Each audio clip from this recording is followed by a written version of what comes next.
Holy Mass pro Ecclesia, celebrated by the Roman Pontiff with the Cardinals. Homily of the Holy Father Leo XIV, Sixtine Chapel, from May 9th, 2025.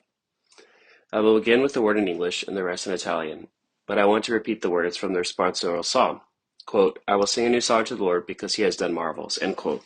And indeed, not just with me, but with all of us. My brother Cardinals, as we celebrate this morning, I invite you to recognize the marvel that the Lord has done, the blessings that the Lord continues to pour out on all of us through the ministry of Peter. You have called me to carry that cross and be blessed with that mission, and I know I can rely on each one and every one of you to walk with me as we continue as a church, as a community of friends of Jesus, as believers to announce the good news, to announce the gospel. Then he continued in Italian, quote, you are the Christ, the Son of the living God, end quote, Matthew 16:16.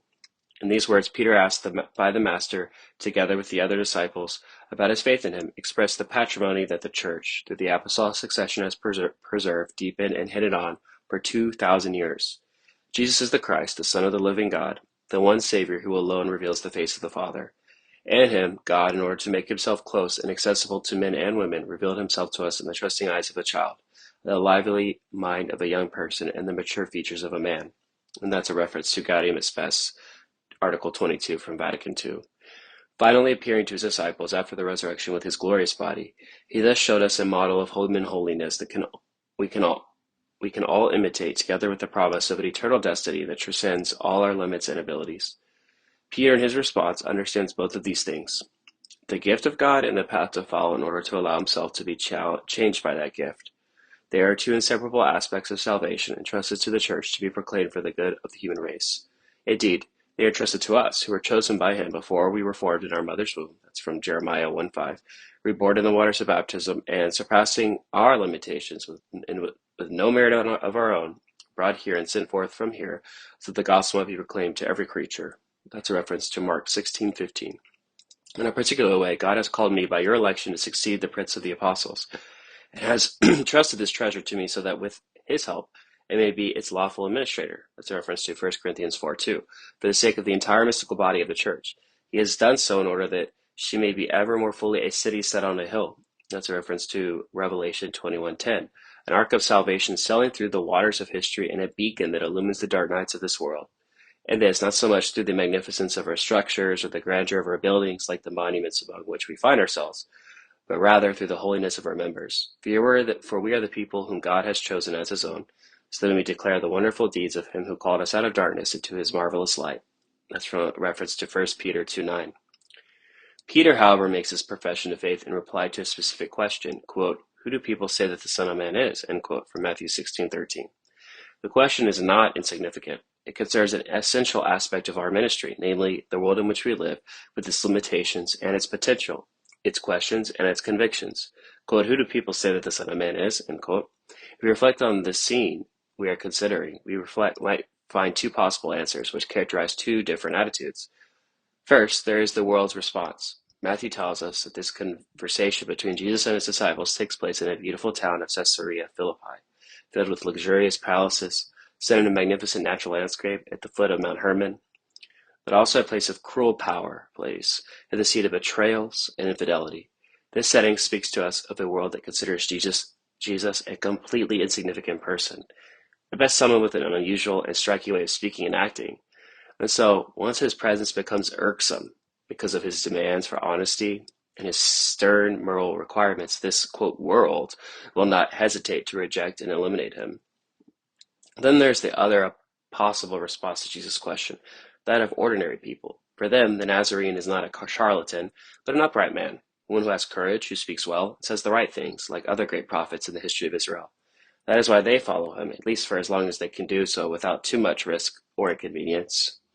Yet to them he's only a man, and therefore in times of danger, during his passion, they too abandon him and depart disappointed. What is striking about these two attitudes is their relevance today.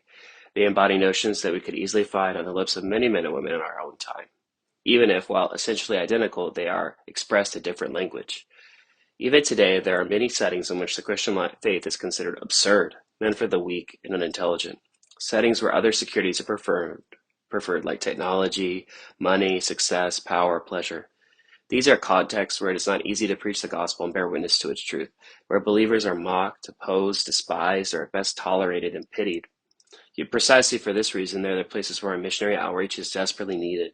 A lack of faith is often tragically accompanied by the loss of meaning in life, the neglect of mercy, appalling violations of human dignity, the crisis of the family, and so many other wounds that afflict our society. Today, too, there are many settings in which Jesus, though appreciated as a man, is reduced to a kind of a charismatic leader or superman. This is not true only among non-believers, but also among many baptized Christians, who thus end up living at this level in a state of practical atheism.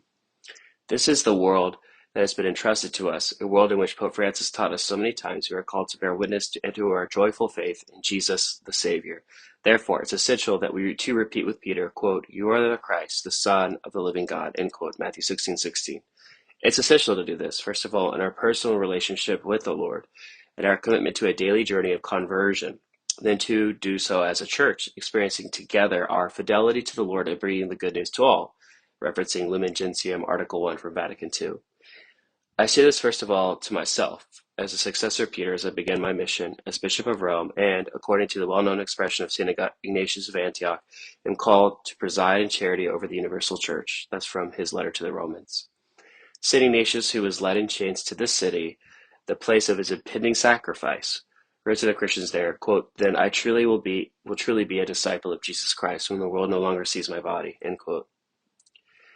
Ignatius was speaking about being devoured by wild beasts in the arena, and so it happened, but his words apply more generally to an indispensable commitment for all those in the church who exercise a ministry of authority.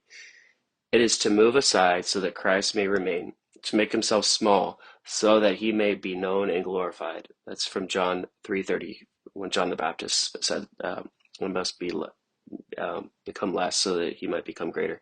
To spend oneself to the utmost so that all may have the opportunity to know and love him. May God grant me this grace today and always through the loving intercession of Mary, Mother of the Church.